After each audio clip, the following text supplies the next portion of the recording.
21. Yüzü ancak 14. asır ressamlarından birinin tahayyül edebileceği bir İsa'ya benzerdi. İnsanlara kardeşlik ve iyilik yapmak için gökten yere inmiş bir hali vardı. Ruhu 17. asırda yaşardı. Kendisi 2. Abdülhamit'in sarayına mensuptu. 2. mabeyinciydi. Saray muhitinde onu, vazifesini bir makine intizamıyla yapan bir adam diye tanırlardı. Orada hiçbir dostu, hatta ahbabı bile yoktu. Hususi hayatında bile çok az söyleyen ve resmi olan bu adam, mabeyinde daha resmi, daha sessizdi. Fakat şahsiyetini, kalın perdeler arkasından hissedilen bir ışık gibi etrafına sezdirmişti. Evinde antika hançerler, kitap ciltleri ve eski İngiliz saatleri koleksiyonu yapardı. Bundan başka da yalısının bahçesinde nadide güller yetiştirir, bazen de sandal ağacından arka kaşağıları oyardı. Bu iki merakı, bütün saraya girip çıkan yabancılar arasında onu en çok Selim Paşa'ya yaklaştırmıştı. Fakat bütün bu işler hep hayatının dışında kalan şeylerdi. 17. asrın ilim dünyasına boş zamanını vakfeden bu ruhun heyecansız havasının derin bir yerinde hiç umulmayan, azıcık müphem, azıcık mistik bir köşe vardı. Ve o köşede Mevlana'nın Mesnevisine bir gün bir nazire yazabilmek için yaşayan bir emel vardı. Bundan dolayı Vehbi Dede'ye çok merbuttu. Bundan dolayı Fransızca kütüphanesinin bir tarafında eski Türk, Acem, Arap sırrilerinin eserlerinin zengin koleksiyonu vardı. Fakat İstanbul'un o en zengin kütüphanesinde zamanına ait bir tek kitap yoktu. Bu çeşit bir adamın 2. mabeyinci olması, hem de padişahın teveccüh ve emniyetine haiz olması, göründüğü kadar izahı müşkül bir mesele değildi. O, içtimai nizamı, tıpkı tabiatın nizamı gibi değişmez ve mutlak telakki ederdi. Padişah ona göre, içtimai ve siyasi nizamın bir mümessiliydi. Padişah terbiyeli bir adamdı. Sesini yükseltmez, kimseye dürüst muamele etmez, hatta en müzlim cinayetleri bile mütebessim ve terbiyeli bir havada hazırlardı. Terbiye eksikliğini, günahların en affedilmezi addeden 2. mabeyinci, efendisinin bu çirkin, feci tarafını görmemezliğe gelirdi. İktidar sahiplerinin rekabet entrikaları, haddi aşan hırsızlıkları, memleketi soyup soğana çeviren, apaşikar alınan ve satılan imtiyaz rezaletleri, rüşvetler, pazarlıklar. Bunların hepsine o mevsimlerin muayyen fırtınaları gibi bakardı. Nasıl o şimşek çakıp gök gürlediği zaman perdeleri indirir, ince parmaklarını kulaklarına tıkarsa, bu manevi kasırgalar ve musibetler etrafında eserken, dimağında inen kalın bir perde, dimağının kulaklarını tıkayan iki manevi parmağı vardı. 2. mabeyinci, esasen sarayın çirkin safhasıyla doğrudan doğruya alakadar değildi. Padişah zarif adamların sohbetinden haz ettiği için, onunla ekseri münakaşa eder ve onu umumiyetle nişan, ihsan, mahsuziyet ve selam-ı şahane tebliğine memur ederdi. Bu mükafatların ne gibi kepazelik, fazahat mukabile olduğunu 2. mabeyinci düşünmeye mecbur değildi. Hem o hiçbir zaman dünyayı düzeltmek, değiştirmek istememişti. Böyle bir lüzuma da inanmamıştı. Değişiklik onca intizamsızlık, anarşi demekti. Bunun için de şöhret, itibar, nam ve şan hırsını tatmamış olan bu adamın, o dönek havalı sarayda mevkii herkesten sağlamdı. Padişah ancak böyle ihtirassız bir adamın yanında kendini emniyette, suikasttan masum hissediyordu. O gün tebliğe memur olduğu şey, onun pek içini rahatsız ediyordu. Bu defa iltifat değil, tekdir tebliğ edecekti. Hem de hoşlandığı Selim Paşa'ya, hem de hiç hoşlanmadığı Zati Bey huzurunda. Masasının başında ayakta, dar setresinin içinde ipince, dimdik, renklerini tayin etmek müşkül olan gözleri uzaklarda, ince parmakları bir kalemtıraşla oynuyordu. Koltukta kolunu bacağını sallayarak konuşan, bir sokak satıcısı kadar şamata yapan adamı hiç dinlemiyor gibiydi. Selim Paşa omuzları biraz çökük, kaşları çatık içeri girdi. Koltuktaki adama soğuk bir selam verdi. Mabeyince ona masasının yanındaki koltuğu gösterdikten sonra, kendisi oturmadan lakırdıya başladı. Son zamanlarda memlekete mutattan ziyade teşviş ve tehdişi eshan-ı mucib gazete ve risale girdiğini padişaha arz ediyorlar. Selim Paşa, Zati Bey'i manidar ve müstehsi gözlerle süzdü. Ve mabeyincinin sesindeki gizli istifhamdan istifade ederek hemen dedi ki, ecnebi postaları vasıtasıyla giriyorlar. Ecnebi müesseseleriyle genç ve icabatı zamanı muttali olan Dahiliye Nazırı biraderimiz meşguldürler. Sakalını tuttu. Yaşım eski kafam, beni padişahın düşmanlarına, ecnebi bile olsalar, fazla sert muameleye mecbur ediyor. Bilhassa emniyeti şahane mevzu bahis olursa, süterayı bile falakaya çekmekten çekinmem. Halbuki biraderimizin ecnebilere, bilhassa genç Türklere zaafı, estağfurullah, nezaketi alemce müsellem. Zati Bey, genç Türk denilen zat, mahdum alileri olursa ne buyrulur? Son zamanlarda bütün muzır risaleler Mahdum Bey namına geliyor dedi. Lütfen ispat buyurun. Maalesef edemem. Mahdum Bey namına gelen evrak, ecnebi postalarından geçiyor. Ecnebilerin üstlerini aratmak bize mümkün değil. Kapitülasyon denen çok acı bir hakikat ve mania var. Selim Paşa, ikinci Mabeyinci'nin gözlerini aradı. O olanca nezaketiyle dedi ki, padişah sadakatinizden şüphe etmiyor. Belki namına gelen muzır evraktan Mahdum Bey haberdar değildir. Nazır Bey'in ifadelerine nazaran bunu haber veren Fransız postası memurlarından bir ecnebi zat. İsmin mektum tutulması elzem. Siz bir defa Mahdum Bey'i isticvap ediniz. Af buyurunuz beyefendi. Oğlum eğer Zat-ı Şahane'nin düşmanlarına iltihak ettiyse bunu en çok benden saklamaya gayret edecektir. Benim bildiğimi anlarsa yalnız inkarla kalmaz, şerikini, belki şeriklerini de haberdar eder. Tahkikatın bu iptidai safhasında mücrimin kendinden şüphe edildiğini bilmemesi en basit polis kaidesidir. Selim Kuş'a sustu. Onun padişaha sadakati, Zati Bey'deki gibi sade maddi menfaatlere istinat etmiyor. Onda bir devlet mefhumu vardı ki ona adeta mistik bir heyecanla bağlıydı. Yalnız padişahla bu devlet mefhumunu birbirinden ayırmaya kadir değildi. Devlete riyanet eden kim olursa olsun, alimallah tabanlarına öyle bir sopa çekerim ki, etleri hallaç pamuğu gibi darmadağın olur. Değil kendi oğlum, hain olan Zat-ı Şahane'nin göz bebeği bir şehzade bile olsa, Fizan'a yaya yollamaktan çekinmem. Gözlerinden ateş çıkarak söylediği bu sözlerden sonra, daha hürmetkar bir vaziyet aldı. Mabeyinciye döndü. Şu maruzatımı lütfen padişaha bildiriniz. Aflarına mağruren, Nazır Bey'in bu meselede vazifelerini yapmadıklarına kailim. Şüphe hasıl olur olmaz, oğlumu ve bütün dostlarını göz hapsine almaları, şayet Fransız postanesine girerlerse çıkar çıkmaz üstlerini aratması lazımdı. Zati Bey, kendini müdafaa için yerinden fırladı. Fakat ikinci mabeyinci, o da kapısına doğru yürüyordu. Kapıyı arkasından kapadı gitti.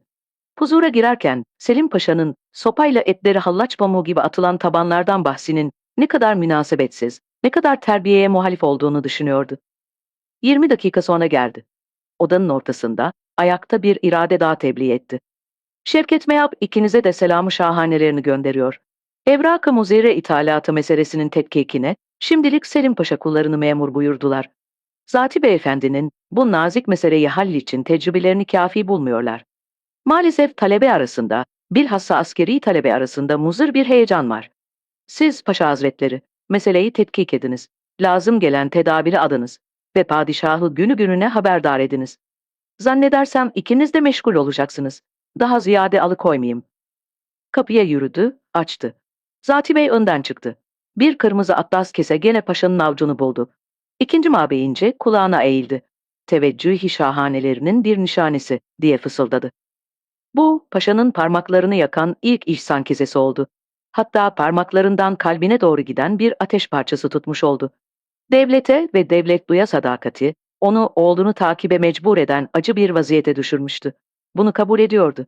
Fakat bunun için para almak, hükümdar yakınlığı yakıcı bir ateştir diyen şair ne kadar haklıydı.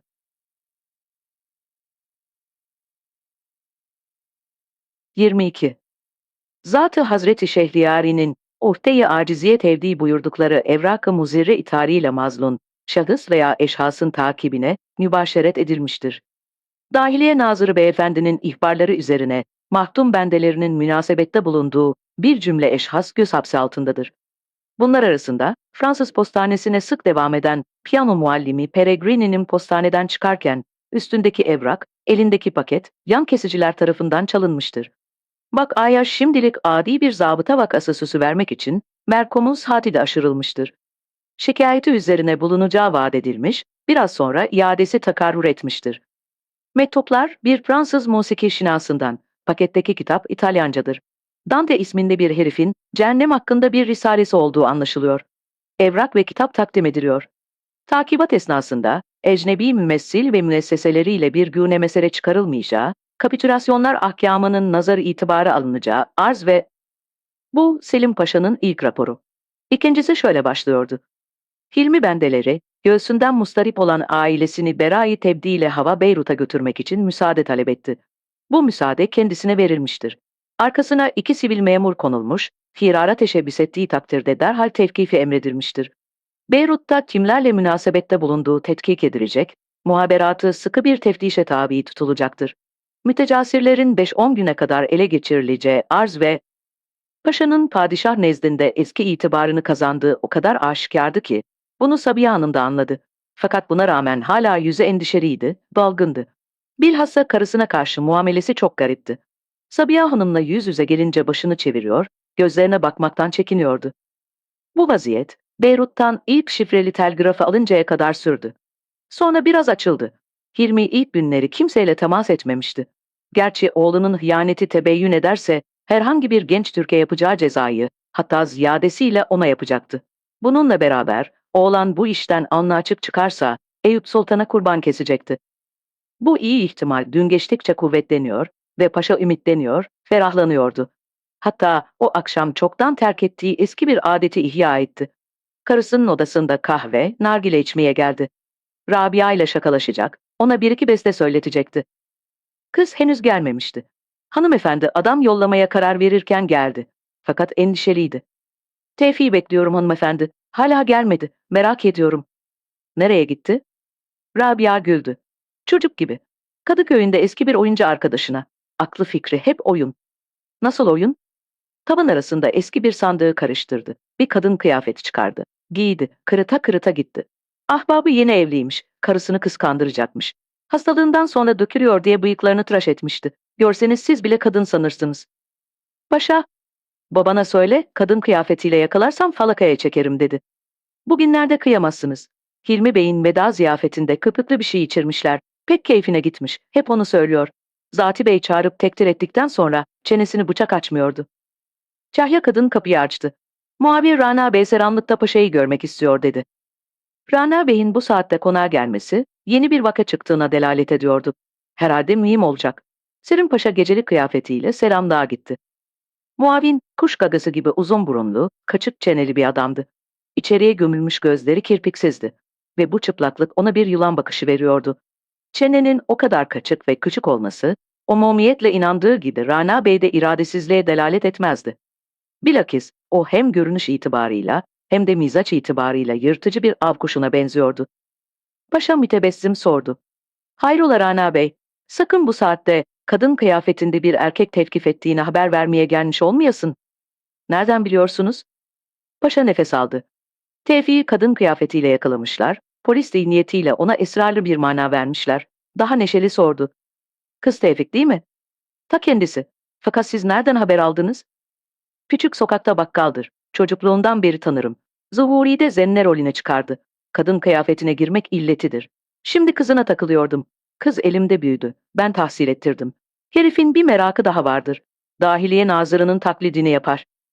Bu son merak, paşanın tasvip ettiği meraklardan olacak ki güldü. Muavini gülmedi. Mesele çok daha ciddi paşam. Herifi kadın kıyafetiyle Fransız postanesinden çıkarken yakaladık. Üstünde koca bir paket muzır evrak. Selim Paşa midesine yumruk yemiş gibi içinde bir baygınlık duydu. Beyrut'tan aldığı şifrelerin uyandırdığı ümit artık solmuştu. O, zihninde bütün vakayı hakikatten pek uzak olmayan şekliyle tespit ediyordu. Hilmi bu biçareyi davet etmiş, köpüklü şey dedikleri şampanyayı içirmiş. Sonra ne söylemişse söylemiş, muzır evrak kaçırmaya ikna etmişti. Ah sefil oğlan! Bir soytarının arkasına saklanmaya tenezzül eden, korkak, zelil erkek.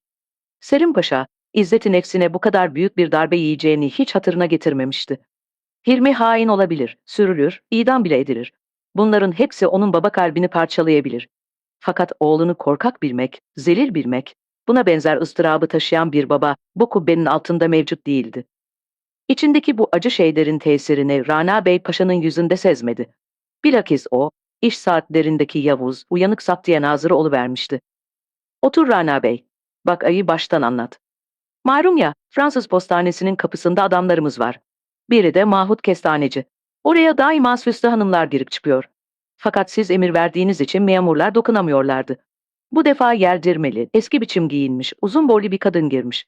Bu kıyafette kadının ecnebi postasına girmesi memurun zihnini gıcıklamış. Fakat belki küçük hanımlardan birinin dadısı diye bir şey yapmamışlar. Kadın çıkınca kestanecinin önünde durmuş, kestane almış. Ellerinin kılları nazarı dikkatini celbetmiş. Sonra para çıkarmak için eteğini kaldırınca ayaklarında erkek kundurası görmüşler. Derhal peşine düşmüşler. Tenha bir sokakta sarkıntılık bahanesiyle başörtüsünü çekmişler. Örtüyle beraber takma saç da ellerinde kalmış. Bugün akşama doğru zaptiyeye getirdiler. Evraka bir göz attım, mühim. Adresi var mı? Anlaşılan herif postanenin içinde adresi imha etmiş. İtiraf ettiremedik. Hem de bizim göz patlatan Muzaffer'i işe memur ettik. Kadın kıyafetli bir herifte bu metanet çok garip. Hulasa netice alamadık. Paşa ayağa kalktı.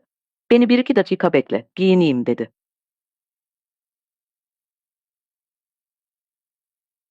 23. Zaptiyenin bütün lambaları yanıyor, bütün memurlarından nadide bir av yakalamış avcıların neşesi ve gururu var. Avlarını 2 iri yarı herif Selim Paşa'nın huzuruna getirdi. Tevfik'in kıyafeti perişan. Fakat hala kadın esvabının bakiyesini muhafaza ediyor.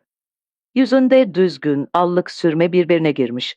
Gözlerinden çenesine uzanan 2 müvazi siyah kırmızı beyaz yol var. Gözyaşı izleri. Yanakları, burnu, gözlerinin etrafı mor, siyah çürüklerle dolu. İçleri her zaman bir kadın kadar yumuşak, kestane rengi gözleri, ömründe ilk defa gülmeyi unutmuş gibi şaşkın ve donuk. Arkasındaki siyah yerdirmenin aşağı kısmı parça parça. Her tarafında çamur, omuzlarında biraz da kan lekeleri görüyor. Onu tanıyor mu? Anlıyor mu? Bunları kestirmek kabil değil. Tevfik'in dışını, içini perişan eden, aklını alan bu vaziyetinde Selim Paşa, göz patlatanın imzasını tanıdı. Kendisi bir eli Tevfik'in omzunda, efendisinden emir bekleyen bir av köpeği inkiyadıyla, tehallüküyle Selim Paşa'nın gözlerine bakıyor. Tehlikeli, siyasi mazlumları istintaka memur edilen bu şişman adam hiç de korkunç görünmüyordu. Daha ziyade güreş meydanından çekildikten sonra kendini yemeye içmeye veren bir pehlivan eskisine benziyordu. Sıkı ilikli, yüksek yakasından pırtlayan kat kat çeneli, sarkık yanaklar, düşünmeyen adamların etli alnı. İçine gömülü küçük dost gözlerinde bir fili hatırlatan dostluk. Halbuki pençeleri bir mazlunun kulak tozuna indi mi, değil sağır, herifi kör bile edebilirdi. Ve bu eller, Tevfik'in kulak tozunu birkaç defa okşamıştı. Bir sandalye verin, bir sigara verin. Tevfik'i bir sandalyeye oturttular. Eline bir sigara verdiler. Muavin Rana Bey kendi eliyle kibrit çaktı. Fakat parmaklar sigarayı kavrayamadı. Eller dizlerinin üstünde kaldı. Muzaffer hizmete hazırdı. Herif yalandan yapıyor, bir şey değil. Paşa sert bir sesle onu susturdu. Siz çekilin, herifi kendi haline bırakın. Rana Bey'le biz istintak edeceğiz. Yalnız kalınca paşa eğildi. Tevfik'in yüzüne yakından baktı. Ve paşanın hafızası ona ilk defa vazife başında bir oyun oynadı. Ona çocukken bindiği ve anasından, babasından daha pek çok sevdiği eski bir tayı hatırlattı. Bir gün hayvan ayağını kırmış ve lalası tayın kafasına bir kurşun sıkmaktan başka çare olmadığını söylemişti. Şimdi Tevfik'in gözleri yaralı tayın ondan istimdat eden bakışıyla bakıyordu. Eli gayri ihtiyari, siyah yeldirmenin kan sıçramış omzunu okşadı. Bana her şeyi söyle. Seni bu kıyafetle Fransız postasına kim yolladı? Kendi oğlum olsa cezasını veririm. Biz burada padişahın adalete memur ettiği adamlarız. Şimdi bir an evvel ölü donukluğuyla duran yüzden bir hayat cereyanı geçiyordu. Belki paşanın dediklerini anlıyordu. Fakat hakikat halde şuurunun en derin bir tabakasında bir hayal uyanıyordu. Orada elinde köpüklü, tatlı bir içki, konuşan ve gülen bir Tevfik vardı. Dost bir ses, bir kardeş sesi kulağına eğilmiş. Benim seni postaya yolladığımı kimseye söyleme. Adresi postanenin içinde yırt at diyordu. Şimdi o ses gene bir defa dediklerini tekrar ediyor. Tevfik'i titreten söyledikleri değil, sesin kendi manası. Tevfik'in insanlığına müracaat eden, onun vefasına, kardeşliğine, cesaretine, namusuna, canına emniyet eden ses. Daha birçok Tevfikler daha. Büyüklerin sofrasında içki içen, etrafını eğlendiren, güldüren Tevfikler. Fakat onlar hep birer soytarı. Kıçına tekme atılan, icabında yüzüne tükürülen bir maskara. Burnunda halka, boynunda zincir, kazar yerinde kalabalığı eğlendiren bir ayıdan, bir maymundan çok farkı olmayan Tevfik. Şarkın ezeli sanatkarı. Halbuki bu ses, bu sofradaki Tevfik bir insan. Herkes gibi. Gözlerini kapadı, dudakları kımıldadı. Rana Bey ve Paşa ikisi birden eğildiler. Kulaklarını bu kımıldayan ağza yaklaştırdılar. Söylemem, söylemem, vallahi billahi. Paşanın kaplan pençesine benzeyen ince parmaklı elleri gene onun omuzlarını okşadı. Fakat bana söyle Tevfik, Hele seni postaya yollayan oğlumsa hiç saklama. Hilmi mi? Söyle. Yemin ederim ki sana bir daha dayak attırmam. Hem cezan söylersen daha hafif olur. Seni yakın bir yere sürerim. Aylık bağlatırım. Rabia'yı da senin yanına yollarım. Söyle, Hilmi mi? Rabia'nın adı ağzından çıkar çıkmaz, ellerinin altındaki omuzlar titremişti. Paşa yine eğildi. Tevfik'in yüzüne baktı. Gözlerinden çenesine uzanan, siyah beyaz kırmızı çizgilerin üstünden yaşlar akıyordu. Morarmış dudakları oynuyordu. Fakat ağzından hiçbir ses çıkmıyordu. Rana Bey, bugün bu kadar yeter. Elini yüzünü söyle yıkasınlar. Arkasına insana benzer bir şey giydirsinler. Bana sormadan Muzaffer bir daha istintak etmesin. Evinden esvap getirelim mi? Hayır hayır, sokaktan alın. Ben parasını veririm. Kızı şimdilik haber almasın. Tevfik'i paşanın odasından aldılar, götürdüler. Ve paşa hemen masanın başına oturdu. Maznunun üstünde bulunan evrakı okuyordu. Ekserisi İsviçre'de veyahut Paris'te çıkan Türk gazetelerinden ve risalelerinden ibaretti. Bunlar Selim Paşa'ya baştan başa divanelik, bir koca karı sayıklaması gibi saçma geldi. Fakat onu düşündüren gazeteler ve risaleler değildi.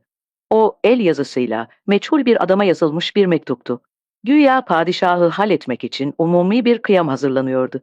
Güya buna taraftar çok adam vardı. Hatta hayli malum isimler de zikrediliyordu. Belki bu bir hokkabazlıktan ibaretti. Kaç defa böyle şeyler yapılmıştı. Fakat ona rağmen paşa büyük ölçüde tevkifat yapılacağını biliyordu. Göz patlatanın memur edileceği bir hayli istintaklar olacak. Belki de bunların arasında Hilmi de bulunacaktı. Paşa evrakı bir tarafa itti. Masanın üstünde bir kalem seçti, ucunu dikkatle muayene etti ve saraya raporunu yazdı. Bunu bir memurla yolla. Sonra söyle, bana leğen, ibrik ve seccade getirsinler. Namazdan sonra şu koltuğa uzanır kestiririm. Sabah oluyor, İstanbul uyanıyordu. Paşa namazı bitirir bitirmez koltuğa uzandı, başını koltuğun arkasına dayadı, içi geçti. Sokakta gürültü arttı. Uzaktan bir laterna sesi geliyordu ve paşa bir rüya görüyordu. Bayramdı. Hilmi 6 yaşındaydı. Arkasında bir paşa üniforması vardı. Paçaları biraz düşük, omuzlarındaki apoletler fazla büyük. Belinde bir teneke kılıç, tavus yavrusu gibi kollarını sallaya sallaya dolaşıyor. Beyaz elleri yüzükle dolu bir genç kadın el çırpıyor. Ela gözleri parıl parıl yanıyor. Laterna sesleri yaklaşıyor. Oğlan duruyor, sokağa dinliyor. Sonra belinden teneke kılıcını koparıp atmaya çalışıyor. Avazı çıktığı kadar bağırıyor. Ben laterna isterim, laterna isterim. Selim Paşa sıkıntıdan ter içinde. Bu şımarık oğlanı niçin susturmuyorlar? Niçin kendi bu arsız ağza iki şamar atamıyor? Laterna sesleri kesildi. Güneş zaptiye nazırının başını yakıyordu. Gözlerini açtı. Alnındaki ter taneleri yanaklarına damladı. İçinde fena bir sıkıntı vardı.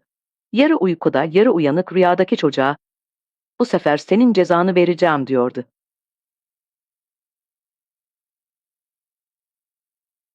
24.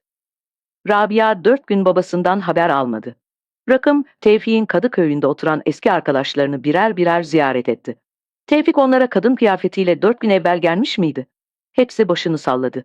Rüce'nin yüzüne garip garip baktı. Onu biraz kaçırmış adettiklerini Rakım anladı. Fakat en acı gelen şey, dükkanın kapısında onu bekleyen bal rengi gözlerin, iki alev gibi yanan ümit ışığını her akşam söndürmek oldu. Sinekli bakkal, gene Tevfik'in macerasıyla yeni bir hayat yaşıyordu. Gene bir dram hayatı. Her gün komşular dükkana uğrayıp haber soruyorlar. Her evde, sokakta ve çeşme başında Tevfik'in kaybolması konuşuluyor.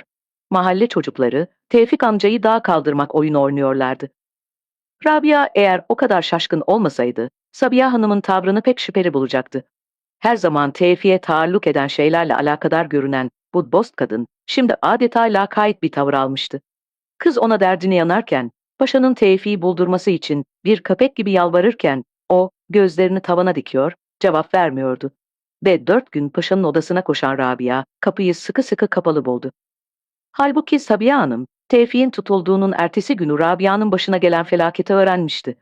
Paşanın kendisine bu haberi Rabia'ya vermemesini tembihi pek o kadar gayri tabii değildi. Fakat şeriklerini öğrenelim de sonra söyleyelim deyince şüphelendi. Şerik derken paşanın gözleri neden birdenbire karısının gözlerinden kaçmıştı? De kadın derhal anlamıştı. Padişah, devlet, vazife diye bir sürü kuru lafa bağlanan bu adam kendi oğlundan şüphe ediyordu. Ah, paşanın bu şüphesini Sabiha Hanım eğer paylaşmamış olsa neler neler yapacaktı. Fakat şimdi içinde öyle bir korku var ki, 5 vakit namazında Tevfik'in şeriklerini ele vermeden ölmesi için, dili tutulması için ne derin bir ihtirasla Allah'a yalvarıyordu. Rabia haber alırsa, babasını görürse, belki bu şerikleri ele vermek için babasını ikna ederdi. Rabia haber almamalı. Ta ki Tevfik. Konağın felaketli havası 4 gün sonra sokağa da sirayet etti. Hatta bütün İstanbul'u sardı. Büyük ölçüde tevkifat başlamıştı. Kulaktan kulağa bu haber fısıldanıyor, kulaktan kulağa Selim Paşa'nın İstanbul'un en meşhum, en zalim siması olduğu söyleniyor. Öyle ya, iki gözün padişahım hiç böyle şeyler ister mi? Hep etrafındaki adamlar onun evhamını kırıklıyor. Kim bilir ne dolavereleri var. Gözlerini toprak doyursun. Ne rütbeye, ne nişana, ne paraya doyuyorlar. Sinekli bakkal halkı, bu tetiş havasında fırtınanın yaklaştığını sezen hayvanlar gibi sinmişti. Köşe başında bazen yığılıp bu meseleyi fısıldaşırken, herkesin gözü etrafı kolluyor, bir ayak sesi duyar duymaz, herkes birden susuyor. Hele Selim Paşa'nın arabasının sesi köşede işitilince, çeşmede su alan kadınlar, duvarlara sürüne sürüne sıvışıyorlar. Rabia'dan başka herkese Tevfik'in mevkuflar arasında olduğuna kanaat geldikten birkaç gün sonra, Sabiha Hanım ona babasının başına gelen felaketi haber verdi. Paşa masum olduğuna kani. Yaptığı işin ne olduğunu anlamadan sürüklenmiş olacak. Merak etme Rabia. Paşa elinden geleni yapacak. Daha henüz gösterirler mi bilmem ama sen yarın sabah zaptiyeye biraz tütün ve çamaşır götür. Ve ertesi sabah erkenden Rabia, koltuğunda bohça, zaptiye nezaretinin kapısında belirdi. Rakım yerdirmesinin eteğine sımsıkı sarılmıştı. O, mahalle kahvesinde mazlumlara yapılan işkenceleri, hatta mübalağayla göz patlatanı bile işitmişti. Bunlardan Rabia'ya hiç bahsetmemişti. Fakat onun dizleri, içi boş iki lastik boru gibi göçüyor, çeneleri çarpıyordu. Buna rağmen sarığı perişan, gözleri evlerinden fırlamış, pabuçları bozuk kaldırımlarda sürçe sürçe Rabia'nın peşinden gidiyordu. Saptiyenin koridorlarında, eli bohçalı, gözleri korku içinde, çeneleri kısılmış bir hayli kadın daha vardı. Kimse bu Servi gibi uzun boylu, çocuk yüzlü genç kızla eteğine yapışan zavallı cüceyle alakadar olmadı. Hademeler ellerinde kağıtlarla yahut kahve tepsileriyle odalara girip çıkıyor, fakat biri durup Rabia'ya ne istediğini sormuyordu. Güler yüzlü şişman bir adam Rabia'ya yaklaştı. "Kimi istiyorsun hemşire?" "Hay Allah senden razı olsun kardeşim. Kız Tevfik'i görmek istiyorum." Şişman adam başını kaşıdı. Şile benzeyen küçük gözleri yanaklarının et katlarına bütün bütün gömüldü. "Kimseyi görmesine müsaade etmiyorlar. İstersen bohçayı bırak ben de yürürüm. Ama ben onun kızıyım. Paşadan yazılı emir getirmezsen kızı da olsan, anası da olsan yanına koymazlar. Paşa efendi buradaysa bana izin verir." Kızın sesi ümit doluydu. Şişman adam gene başını kaşıdı, gene gözlerini büzdü. "Varayım bir muavin beyi göreyim." Önünde durdukları odaya dalıvermişti. Kıza uzun gelen 1 dakikadan sonra çıktı. Kapıyı açtı, kızı içeriye aldı. Cüceye kapının arkasında bekleyecek yer gösterdi. İşi başından aşan Rana Bey, Rabia'yı sırf konakla münasebetini bildiği için yanına kabul etmişti. Fakat onu başından çabuk savmak kararı pek katiydi. "Bugün babanı göremezsin kızım. İzin çıkınca ben sana haber yollarım." Bol yerdirmenin içindeki dal vücut biraz daha uzar gibi oldu. İnce çene yukarı kalktı. "Ben mutlak bugün göreceğim." "Göremezsin." "Ha işte paşa geliyor. Bak ona söyle. İzin verirse gösteririm." Rabia Zaptiye Nazırı Selim Paşa'nın kendinin konakta tanıdığı nazik, hatta müşfik ihtiyardan çok başka bir adam olduğunun hiç farkında olmadı. Bal rengindeki gözlerinin yeşil mevceleri ümitle tutuşmuştu. Mutlak bir emniyetle ona derdini açtı. "Bana babamı göstermiyorlar paşa efendi." Siyah yerdirmenin içinde dalgalanan zavallı, zayıf vücut, içleri yardım dilenen, Selim Paşa'ya emniyetle, muhabbetle bakan güzel gözler. Bunlar paşanın zaptiye nazırı maskesini değiştirmedi. Fakat biraz boğazını kuruttu. Öksürdü. "Bugün olmaz Rabia. Bohçayı bırak git. Birkaç gün sonra..." "Ağlama, ağlama, ağlamasana." Paşanın sesi hiç sert değildi. Fakat o kadar katıydı ki kızın gözlerindeki ateşi derhal söndürdü. Gözlerinden su gibi inen yaşlardan etrafı göremez olmuştu. Birdenbire ayakları yerden kesilmiş, gözlerini duman bürümüştü. Boğazını yırtan hıçkırıklarla paşanın ayaklarına yığıldı. Zayıf kolları, boğulan bir adamın can kurtaran simidine sarılışı gibi paşanın dizlerine sarıldı. "Gidemem paşa efendi. Hiç olmazsa kapı aralığından yüzünü göreyim. Yalnız sağ mı? İşte o kadar. Yoksa siz babamı öldürdünüz mü?" "Fesübhanallah."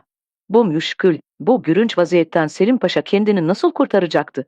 Kapının aralığından rakımın yüzüne gözleri ilişti. Eliyle işaret etti. Cüce bir lastik top gibi odanın ortasına sıçramış, kızın omuzlarından yakalamış, hem sürüklemeye çalışıyor, hem bir düziye "Paşayı kızdırma Rabia, yine geliriz, hadi yavrum" diye kıza götürmeye çalışıyordu. Zavallı bir çocuğa teselli vermek isteyen zavallı bir ses. Çarpık çurpuk bir cücenin sesi. Rabia onu hiç unutmadı. Çünkü o büyük odada dizilip duran uzun boylu erkeklerin geniş göğüslerinin içleri Rabia'ya bomboş geldi. Onların arasında rakım bir köstebeğe benziyordu. Fakat yalnız onun göğsünün içinde atan bir insan kalbi vardı. Rabia kalktı. Eli cücenin elinde, omuzlara düşüp odadan çıktı. Arkalarından paşa cüceye sesleniyordu. "Göreyim seni. Bu sokakta sakın bir mesele çıkarmayın, he mi?" Koridorda cüce onu değil, o cüceyi sürükleyip götürüyordu. Zaptiye nezareti ona bir korkulu rüya hissi veriyor, bir ayak evvel bu rüyadan kurtulmak istiyordu. Adeta içini yakan acının sebebini bile unutmuş gibiydi. Kapının önünde arkasından biri seslendi. "Bohçayı bırak hemşire. Tevfik tütün diye kıvranıyor. 1 saat evvel tabakamı önüne boşalttım." Kız yıldırım gibi döndü, bohçayı uzattı. İnsanları birer zulüm aleti olan bu zebani yurdunda bir tek insana benzeyen adam bu şişman adamdı. Rabia'nın bal rengi gözleri ona minnetle baktı. "Babama iyi bak, emi kardeşim." Tabii bakacaktı. Göz patlatan Muzaffer, mazlumlara yalan doğru, yukarıdan gelen emirle muayyen cürümler itiraf ettirmek vazifesinin haricinde herkesi hoşnut etmeye çalışır bir adamdı. Nezaretin köşesini dönünceye kadar Rabia etrafına bakmadı. Yalnız öteki sokağa sapar sapmaz kızın dizleri kesildi, bir evin kapısındaki mermer basamağa çöktü, omuzları sarsıla sarsıla ağlamaya başladı.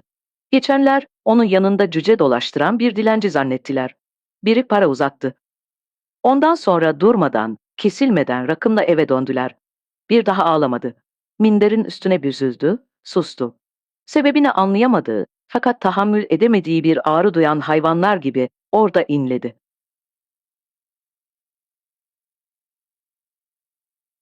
25. "Ne var Bilal? Evde biri hasta mı?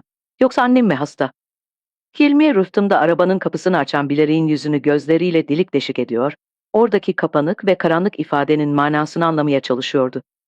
Henüz Beyrut'tan gelmiş, vapurdan çıkmıştı.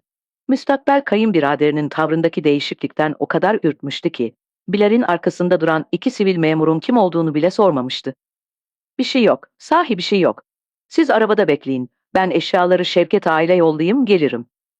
Hilmi, gözleri arabacının arkasında, dalgın dalgın düşünürken, arabanın kapısı açıldı, içeriye Şevki atladı. Kolunu Hilmi'nin koluna geçirdi, oturdu. Gözleri arabadan 10 adım uzakta bekleyen 2 adam da, nefes almadan, fakat alçak sesle Tevfik'in başına gelenleri anlatmaya başladı. Mukaddime yapmadan, hiç teferruata girişmeden, hep o, sarayı ve Selim Paşa'yı ürküten mektuptan bahsediyordu. Tevfik'i istintaka memur olan göz patlatan Muzaffer, henüz bize ele vermedi. "Aman sen ağzını sıkı tut, yüzünden bir şey belli etme." Hilmi cevap vermeye vakit bulmadan Bilal geldi, karşılarına oturdu. Araba Aksaray'a yaklaşıncaya kadar üçü de bir tek lakırdı etmedi. Vaziyetin çirkinliğini bir türlü hazmedemeyen Hilmi, kendi kendine söylüyor gibi, "Namus, namus" diye başladı.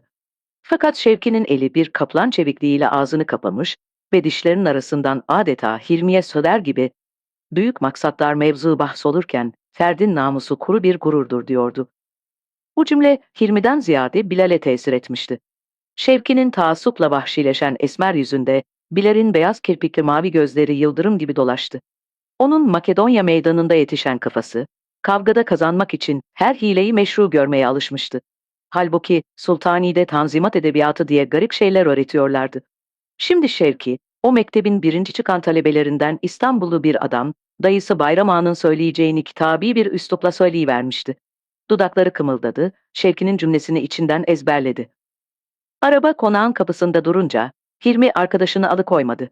Anasını bir ayak evvel görebilmek için merdivenleri adeta ikişer ikişer çıktı. Fakat anasının odasına girince, onun tavrını da Şevki'ninki kadar garip buldu. Sabiha Hanım ne Dürnevi ne de Hilmi'nin nasıl seyahat ettiğini sordu. Gözleri korkudan büyümüş, sesi çarpıntıdan kesik kesik çıkıyordu.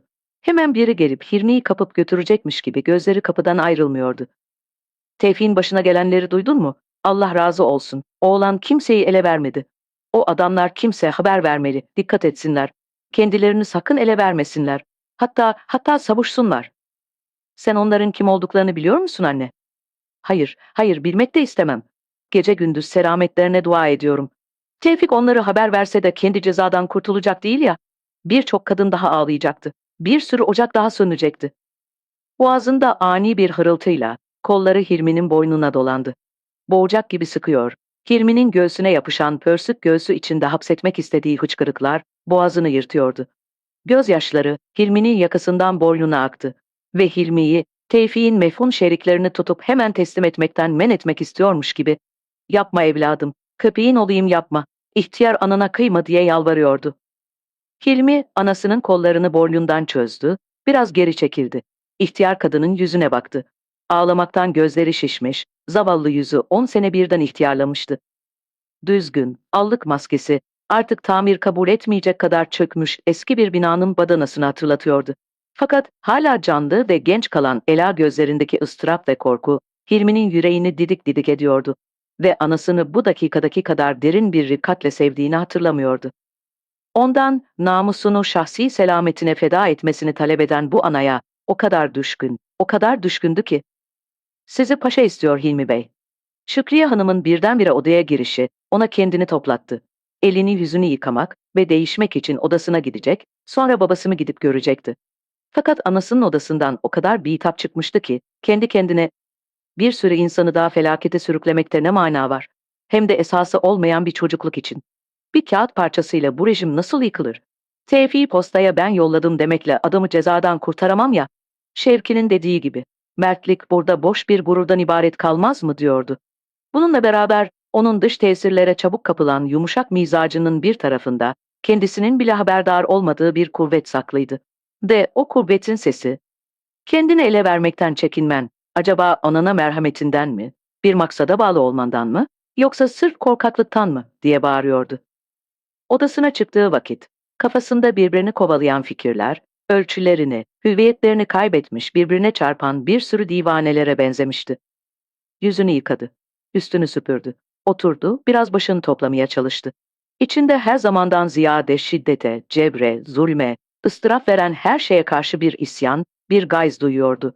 Şimdi bile yurduna bu çirkin şeyler, bir zulüm abidesi yıkmak için bile kullansa, gene muzır, gene nefret edilecek şeylerdi. Dünya ona çirkin bir boğuşma meydanı gibi geldi. Padişaha, hükümete isyan edenler, ihtilal yapmak isteyenler, hepsi aynı çirkin hamurdan yoğrulmuş insanlar ve teşekküllerdi. Yalnız fert masum, yalnız fert zavallı ve bazen de iyiydi. Nasıl olmuştu da Hilmi vaktiyle Garp'ta her şeyin insani bir adaletle geçtiğine inanmıştı. Buzlu şerbet içilen, pencerelerinden Yasemin kokusu gelen ılık odalarda münakaşa ettikleri Fransız ihtilali, kim bilir fertlerin hayatını nasıl hercümerç eden bir zulüm ve ceberrut havası içinde geçmişti. Kalktı. Aynada boyun bağını dikkatle düzeltti. Babasının odasına yollandı. Kendi kendisine yolda diyordu ki, "Fert için bir tek selamet yolu var. O da Vehbi Dede gibi dünyayı Allah'ın gelip geçen bir rüyası terakki etmek." Selim Paşa oğluna gelininin sıhhatini sordu. Nasıl seyahat ettiğini sordu. Yer gösterdi, oturttu. Kendisi oturmadı. Sakindi, nazikti. Fakat tavrı her zamandan ziyade resmiydi. Bir hayli zaman sonra o da Tevfik'in başına gelen yeri anlatmaya başladı. Herhalde Tevfik'in muhtemel şerikleri onda merhamet değil gazap uyandırıyordu. O kadar ki yavaş yavaş sükûnu bozulmaya başladı. "Bir soytarıyı kendisine siper eden korkak herifi elime geçirebilsem," Hilmi'nin gözleri paşanın ince parmaklarının muhayyel bir mücrim gırtlağı sıkıyor gibi büküldüklerini gördü. Dudaklarında acı bir tebessüm sordu. "Ya birden fazla şeriki varsa?" "Kerataların hepsi meydana çıksın. Cürümlerinin cezasını görsünler." "Niçin kerata olsunlar?" "Padişahın zulmüne isyan neden bir cürüm olsun?" "Anlayamadım." "Mesela sizin mücrim addettiğiniz adamlar da sizi mücrim addedebilirler." "Ne dedin, ne dedin?" "Bir dakika için öyle farz ederim." "Edemem. Bir an için bile edemem. Dünyada bir tek doğru, bir tek eğri vardır. Benim inandığım şeyler doğru, onların inandıkları batıldır. Anladın mı? Yoksa sen de mi o soytarının arkasına gizlenen sefillerdensin? Cevap ver." "Vermeyeceğim. İstediğiniz şeye inanın. Elinizden geleni yapın. Anlaşıldı mı?" Kafa tutan bir Hilmi. Adeta pertekliğini unutan, sert ve sarih bir erkek. Eğer inansam, sen şimdi Tevfik'in yanında olurdun Hilmi Bey. Fakat sen o kadın kıyafetine giren herifin cesaretini gösteremezdin. Onun çektiklerini çeksen, Muzaffer'in pençesini kulağının pulduğunda bir duysan, ananı babana ele verirdin. El ayak öper yalvarırdın. Seni tavşan yürekli, murdar, tabansız seni. Babalık, oğulluk bağları koptu, ayrıldı. Hürmet ve terbiye efsaneleri duman gibi savruldu. Birbirlerinin boğazına atılmak isteyen, birbirini yakmak isteyen iki düşman erkek oluvermişlerdi. İhtiyarın elleri yanında duruyordu. Çünkü karşısındakini el kaldırmaya bile, dövülmeye bile layık görmüyordu. Gencin yumrukları havada. Hilmi, sen odana çekil. Ben babanla yalnız konuşacağım. 2 dakikadır kapıda değneğine dayanmış duran kadını ikisi de görmemişlerdi. İkisi de ayıldı ve kendilerini biraz topladılar. Kadının sesinde yarım saat evvel Hilmi'ye yalvarırken gösterdiği acizden eser kalmamıştı. Hilmi hala gırtlağını parmaklarıyla çekip koparacak kadar babasından nefret ediyordu. Fakat anasına eğildi, çıktı gitti.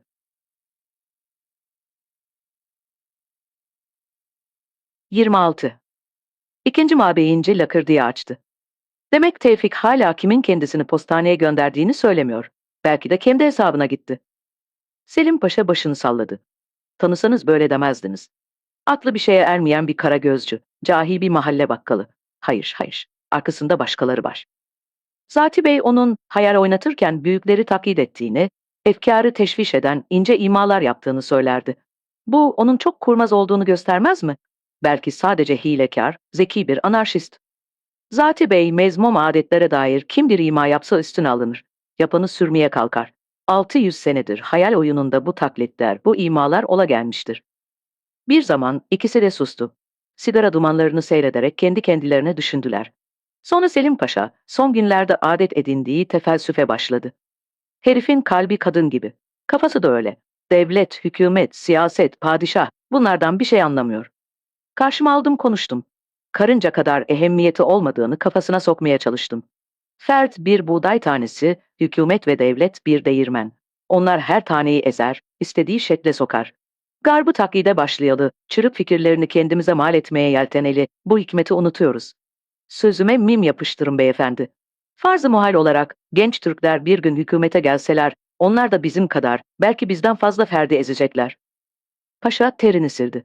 Gözleri uzaklara daldı. Kendisiyle beraber göçmeye mahkum fakat kırne bir devlet makinesinin hayalini seyrediyor gibiydi. Fakat 1 dakika sonra aynı mevzuya başka bir cepheden girdi. Kadınlar. Kadınlar isabet ki devlet işine girmiyorlar. Çünkü hiçbir bu hikmeti anlayamaz. Akıl eksikliğinden değil ha. O kadar perde arkasından icrayı hükümet eden kadın geldi geçti. Hepsinde bizim Tevfik gibi hissine mağlup olan bir şey var. Mesela Tevfik adi bir soytarı olsa çoktan itiraf ederdi. Kuvvetli bir erkek olsa bir kadın gibi ağlamazdı. İkisi de değil. Göz patlatanın yumruklarına dayanıyor, ağlıyor, kendinden geçiyor, gene sevdiği bir adamın sırrını ele vermiyor. Kadınlar da böyle.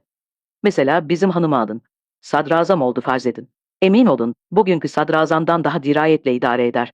Fakat bir de vazifesiyle analık hissi karşı karşıya gelsin, değil idare ettiği devleti, kainatın bütün devletlerini eliyle yıkar. Mabeyincinin dudaklarında biraz Vehbi dedeyi hatırlatan deruni bir gülümseme belirdi. Aşk ahlakı. Kim bilir, belki istikbalde insan müesseselerinin nazımı o olur. İnşallah olsun. Sustu. İhtiyarın içini yiyen kurdu çıkarmak istiyordu. Dost ve ilk defa teklifsiz bir tavırla, "Niçin mutlak oğlunun mücim olduğuna inanmak istiyorsun birader?" dedi. Paşa'nın son günlerde bir kartal iskeletine benzeyen kuru yüzü, üzüntüden, uykusuzluktan adeta yeşil bir renk almıştı. Fakat mabeyincinin son sözleri elmacık kemiklerine 2 kırmızı humma mıntakası uyandırdı. Beyrut'tayken ben de masumiyetine inanır gibi olmuştum. Ah, gene inanabilsem. Bilseniz şimdi nasıl iki can düşmanı olduk. Fırsat buldukça Tevfik'in istintakta çektiklerini anlatıyorum. Zerre kadar erkek vicdanı olsa itiraf eder diyorum. Dişleri kilitleniyor, gözleri dönüyor fakat itiraf edecek yerde beni tahkir ediyor. Hatta bir defa el bile kaldırmasına ramak kaldı. Bana, babasına. Bilseniz artık evim bir cehennem. 40 senelik hayalim. O sakat hatun yüzüme bakmaz oldu. Kahrından ölecek. Tevfik'in kızı. Kendi evladım gibi büyüttüğüm çocuk konağa ayak basmıyor. Ben ne yaptım? Dünyanın umacısı oldum. dine, devlete hürmet için evladını bile fedaya hazır bir emektar bu muameleye layık mıdır? Dudaklarını kıstı, sustu. Devam etse bütün metaneti eriyecekti.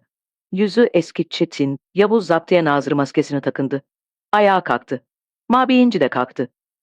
Mevkuflar için ne düşündüğümüzü padişaha arz etmek zamanı geldi Selim Paşa. Tevfi'yi itiraf ettirmek için daha fazla uğraşmak beyhude. Paşa bir zarf uzattı. Kısaca, maruzatım dedi. Mabeyinci padişahın mevkuflar hakkındaki iradesini çarşamba günü Selim Paşa'ya tebliğ etti. Büyük rütbeli, küçük rütbeli memurlar, bu sefer sayısı çok olan talebe karma karışık sürülüyor, yarısı Trablus'a, yarısı Yemen'e gönderiliyordu.